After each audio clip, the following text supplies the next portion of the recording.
নমস্কার, আশা করি আপনারা সবাই ভালো আছেন। আমার এই ভিডিও যে যেখান থেকে দেখছেন সবাইকে নমস্কার জানাচ্ছি।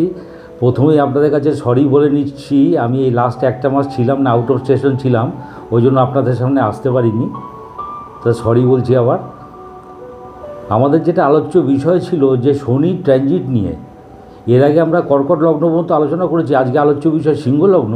শনি আপনারা জানেন যে 29 মার্চ উনি কুম্ভ রাশির থেকে মীন রাশিতে চলে গেছেন। তো এই যে ট্রানজিট হচ্ছে, কোন কোন লগ্নের ক্ষেত্রে কী কী রেজাল্ট হবে, আজকে আলোচ্য বিষয় সিংহ লগ্ন। তা সিংহ লগ্নের শনি হলো 6 লর্ড এবং 7th লর্ড, ষষ্ঠ এবং সপ্তম পতি। উনি পড়ে গেলেন অষ্টমে। অষ্টম স্থানটা কি টেনশান, এগুলোর জায়গা। টেনশান, আশঙ্কা, ভয়ভীতি, ক্র্যাক, ফাটল, এগুলোর জায়গা। সুতরাং একটু চ্যালেঞ্জিং পিরিয়ড, কিন্তু সব কেটে যাবে বলছি আস্তে আস্তে।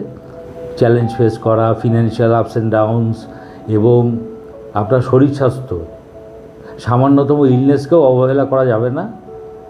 পায়ে চোট আঘাত, এইসব ব্যাপারগুলো আসছে। ইনভেস্টমেন্ট করে রিটার্ন ঠিকমতো না পাওয়া, এই ব্যাপার অনেক কিছু ব্যাপার আসছে। তো সেগুলো একটা একটা করে বলছি। প্রথমে বলি ষষ্ঠপতি অষ্টমে। ষষ্ঠপতি অষ্টমে এটা হলো একটা বিপরীত রাজযোগ। আপনার অবস্ট্রাকশনগুলো বিনাশগত হবে, এই হচ্ছে ব্যাপার। আপনার যা যা ফিনান্সিয়াল প্রবলেমস, কোথাও লোন বা কোথাও ডেট থাকলে এগুলোকে আপনি পে করতে পারবেন, এই ব্যাপারগুলো আসছে। শরীর স্বাস্থ্য নিয়ে আবার বলছি সাবধান। আর সপ্তমপতি অষ্টমে কিছু কিছু চ্যালেঞ্জেস ফেস করবেন বিজনেসের ব্যাপারে। সপ্তম স্থান থেকে আমরা কী দেখি, উচ্চপদ প্রাপ্তি। 7th হলো 10th প্রমোশনাল ব্যাপার নিয়ে কিছু সমস্যা হতে পারে। আপনার কনজুগাল লাইফে কিছু প্রবলেম হতে পারে, এই ব্যাপারগুলো। কিন্তু যেহেতু ষষ্ঠপতি অষ্টমে আপনার অনেকগুলো প্রবলেমকে কাটিয়ে দেবে। এবারে দৃষ্টি কোথায় কোথায় পড়ছে দেখুন।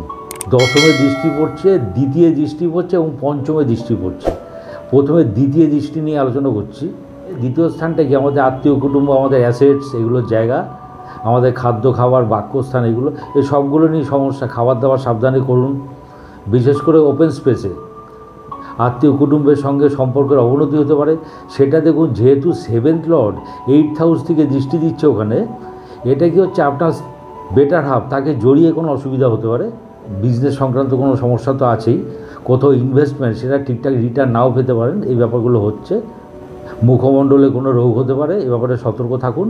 এবং ষষ্ঠপতি যেহেতু অষ্টম স্থান থেকে দ্বিতীয় দৃষ্টি পড়ছে, ওই অবস্ট্রাকশনগুলো অনেকটাই কাটিয়ে দেবে। এবারে দৃষ্টি পড়ছে পঞ্চমে।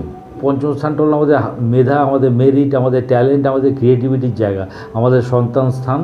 অষ্টম স্থান থেকে পঞ্চমে দৃষ্টি পড়া মানে সন্তানকে নিয়ে কোনো টেনশন হবে। আপনার মেধা, আপনার ক্রিয়েটিভিটি, আপনার ট্যালেন্ট, সেটা যথার্থ স্বীকৃতি আপনি নাও পেতে পারেন। আপনার হয়তো কোনো টার্গেট ছিল, সেটা রিচ করতে অসুবিধা হতে পারে বা রিচ নাও করতে পেতে পারেন। কেননা ধনু হাউসটা হলো হাউস অফ টার্গেট। তো এইগুলো নিয়ে অসুবিধার কিছু নেই, কেননা ষষ্ঠপতি ও অষ্টম স্থান থেকে দৃষ্টি দিচ্ছে, এগুলো অনেকটা কাটিয়ে দেবে। আর দশমে দৃষ্টি পড়ছে কর্মস্থানে। কর্মস্থানে চ্যালেঞ্জেস, অনেক আপ অ্যান্ড ডাউন, সেগুলো হতে পারে। যেটা বললাম যে প্রমোশনাল অ্যাক্টিভিটিস, সেই ব্যাপার নিয়ে সমস্যা হতে পারে। কর্মস্থানে নানা টেনশানস হবে, আপস অ্যান্ড ডাউনস হবে। এবং সবথেকে বড় কথা, কাজের যে রিটার্ন, ওই মেইন হাউসটা হলো হাউস অফ রিটার্ন, আমাদের জোডিয়াকের লাস্ট হাউস। রিটার্ন ঠিকমতো না পেতে পারেন। আর সবথেকে বড় কথা, জুলাই থেকে নভেম্বর, এই টাইমটা একটু সাবধানে থাকতে হবে। এই টাইমে একটু টেনশানের কারণ হতে পারে, কিন্তু এগুলো সব এরপর থেকে অবস্থা বেটার হতে শুরু করবে। আপনার ইনলসদের সঙ্গে অনেক ইন্টারাকশান হবে, অনেক কথাবার্তা চলবে। লিগাল যা যা ম্যাটার্স আছে, ওগুলো থেকে আপনি উতরে যেতে পারবেন, মানে ওগুলো আপনি সলিউশন করতে পারবেন।